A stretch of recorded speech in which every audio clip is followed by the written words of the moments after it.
hayi maye webaba uzashintsha ikhati kwahamba kwafika nina ngane zami anikhulumi siyakuthanda lokho esenikwenza manje siyakuthanda so makhelwane usuku ufika ngithi uyafika ke manje umntwana kade namgcina mayebuya ke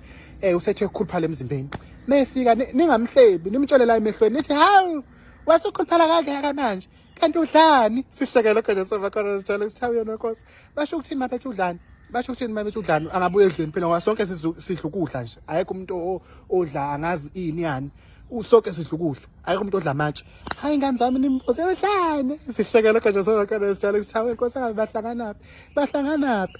hayi ngane zami uthothi ke nala into lezi zo Facebook uthothi ingane leyo bisikade ke yagcina ukufaka izithombe zayo la kulezi zinto zo Facebook hayi masifaka isithombe sayo hayi nakhona futhi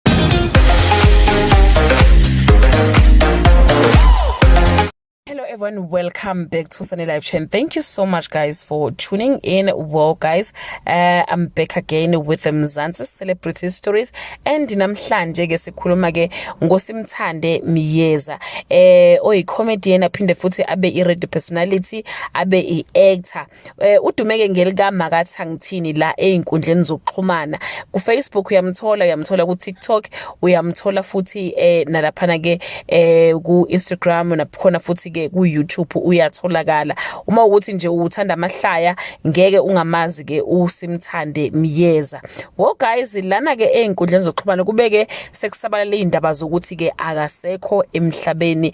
uSimthande Myeza. Umndeni wakhe ubeke usukhipha istatement noma ke ube usubhala laphana ke epagini lakhe uSimthande Myeza wabhala ukuthi ke they have noted ukuthi social media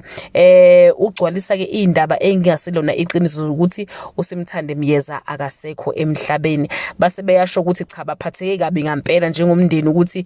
abantu bangabhala into ebhlungu kangaka base ke namhlanje noma ke izolo babhala futhi esinye istatement bathi ke they can confirm that comedian actor radio personality Simthande Myeza suffered a severe seizure on Tuesday night. He was rushed to receive treatment in a private hospital and now recovering. So guys, yeah, bathi ke uhlaselwe ke isifo sokuwa ngesizulu ke kuthiwa ke isifo sokuwa kodwa ke bathi seizure